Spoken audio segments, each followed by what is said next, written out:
Welcome to Elevate, practical content that inspires. I'm Valda Ford. And I'm Rochelle Rice. And together we're committed to elevating the next generation of women in leadership. I have been so inspired by our guest today, Karol Ward. If you missed her last segment on hangups and hardships, you will want to go back and listen to it. It was amazing. She's amazing. And there's more amazing to come. And so Karol Ward, let me tell you a little bit about her. She's a licensed psychotherapist, confidence expert and coach. She helps us with communication. She's written a book called Worried Sick: Break Free from Chronic Worry to Achieve Mental and Physical Health, and Find Your Inner Voice Using Instinct and Intuition Through the Mind-Body Connection. She's a TEDx speaker. She's been amazing. She's been on so many amazing outlets like New York Daily News, Cosmopolitan, CNN, Wall Street Journal, NBC, ABC, Fox News. She's a powerhouse, and we're happy to have her. And so today we're going to talk about what it takes to succeed. Welcome, Karol. Oh, it's such a pleasure to be here again. This is going to be great. Karol, I'm so excited to have you on. It's, like I said in the previous one, when I hear your voice, everything is it's super calm in my whole body. So thank you very much.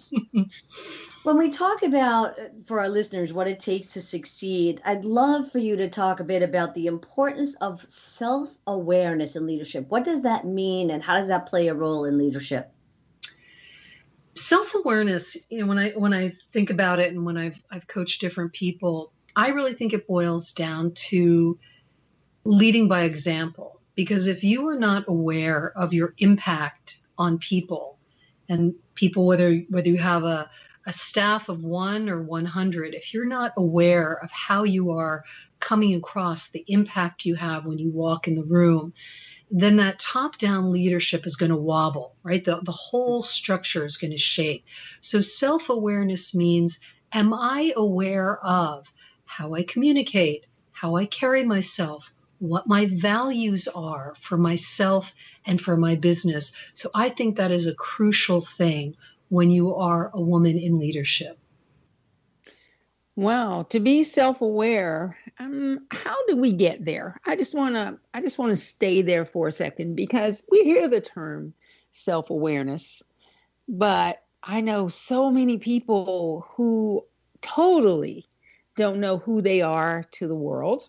They see themselves as one way, and they're able to do the work. They've been moving maybe robotically through, I have to go through steps 1 through 10, but they're not really aware of who they are. They're aware of task, but not of self.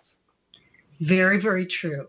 So one of the things it's a great exercise to do, and it's not something I invented, it really comes out of the coaching world, is to do a core values exercise, where literally, you can look this up, you can Google this and say core values, and you get a list of words that are words like community or people or family or friendship, a whole series of words, and you circle as many of those words that jump out to you.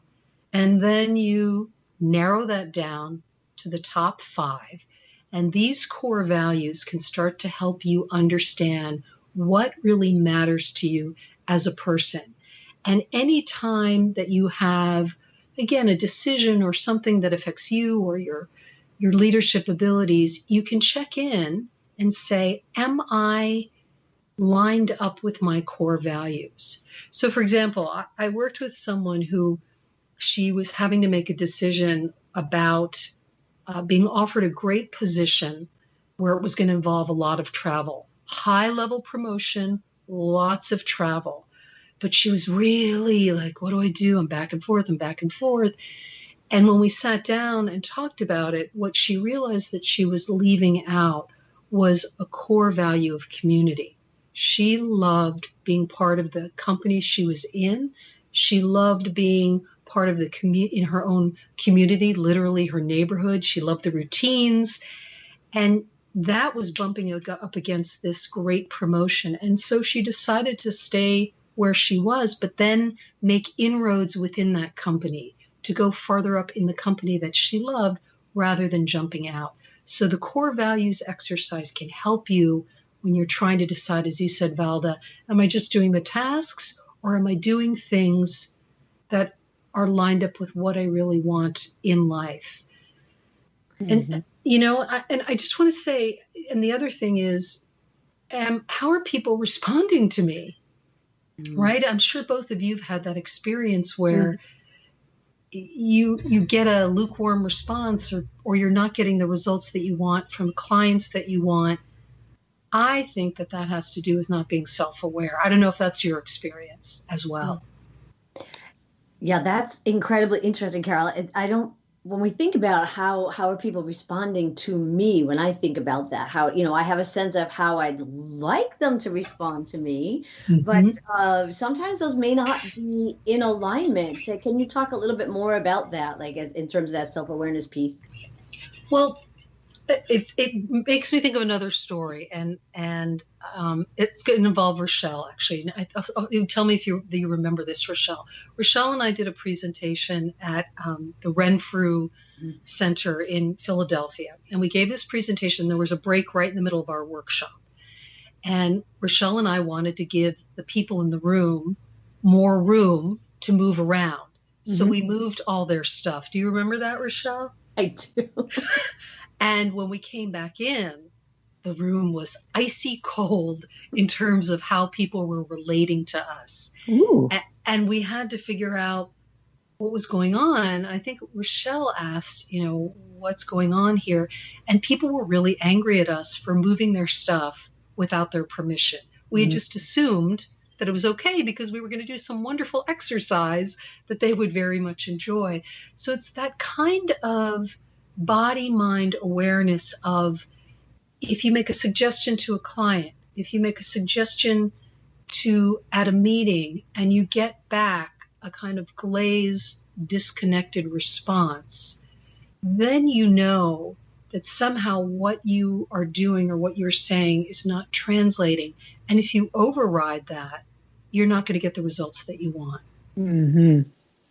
Wow. Well, I definitely have been somewhere or done something and then just wondered why there was nothing. So that's so cool to think about and think through. And that leads me to that whole idea of trusting your gut. So that's using the example that you use with just now with you and Rochelle. You obviously trusted your gut or past history in that this is something we're going to do. We know the best way to do it. We're moving stuff forward. But do you think that your gut was trying to tell you at some point and you just overrode what it was trying to tell you? Or tell me more about trusting your gut. I'll speak for myself. I don't think we realized until afterwards. That's when our guts kicked in that even though we had this great intention, exactly. Yes.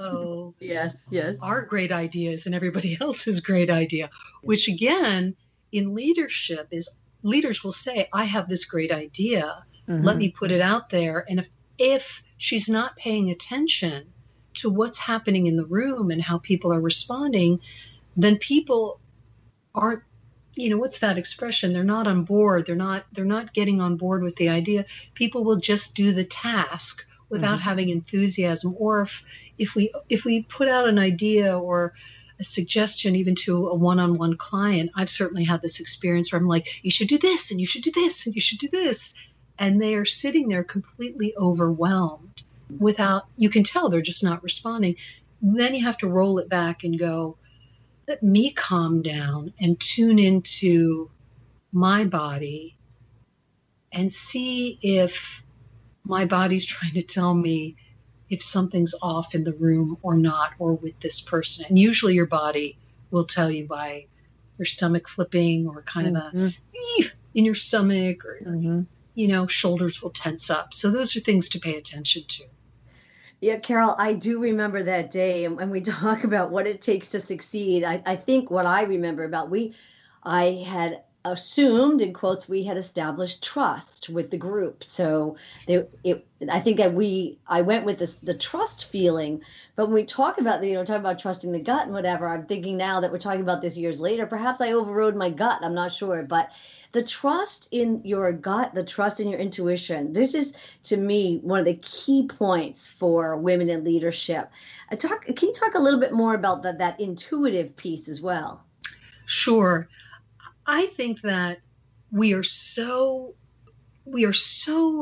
receptive to different things all the time, but we've learned to override that with our brain.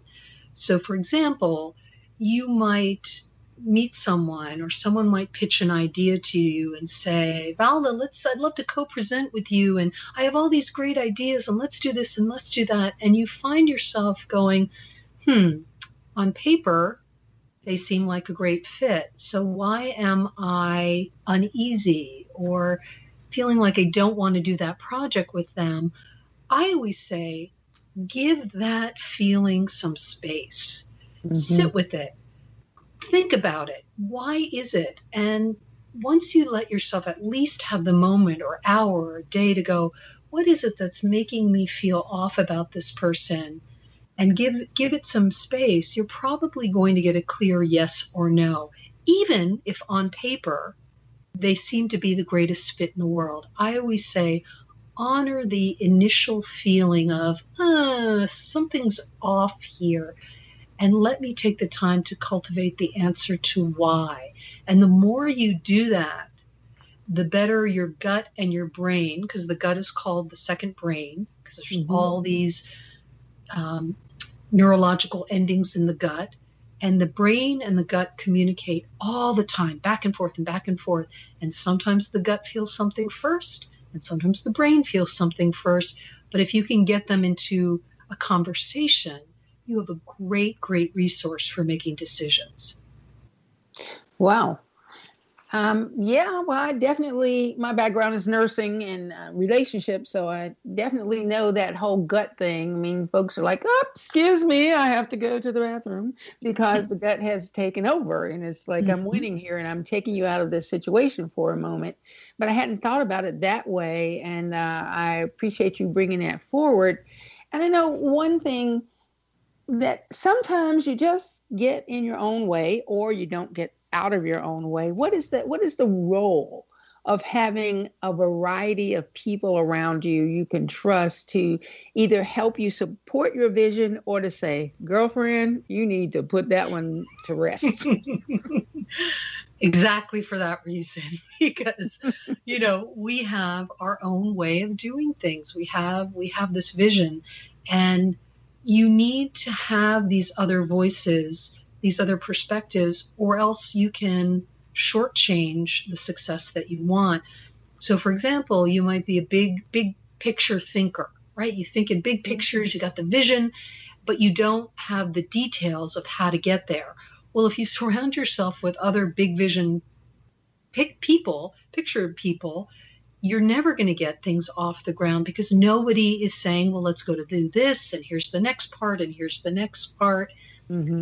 So that's important. You also need people to do exactly what you said, which is to challenge you and say, I don't think that's a good idea, or simply, why do you want to do that? Why do you want to take that action? I remember joining an executive board one time, and I'm in business for myself, so I had this great idea and I pitched it to the board, and someone on the board said, well, why would that be beneficial to other people? And I remember being so insulted, like, what do you mean? This is my idea and my vision. But the person was simply critically asking. He was a critical thinker and saying, no, I really need to understand, because that's how that person thought. They didn't think in big visions. They thought more concretely. And in order to get on board, they needed to understand the why. And over time, I came to appreciate that person because it made me then break down and get more into detail of the how and why things worked and how they could succeed. So you need those kind of people around you. Yeah. Karol, and you may have touched on this a little bit, and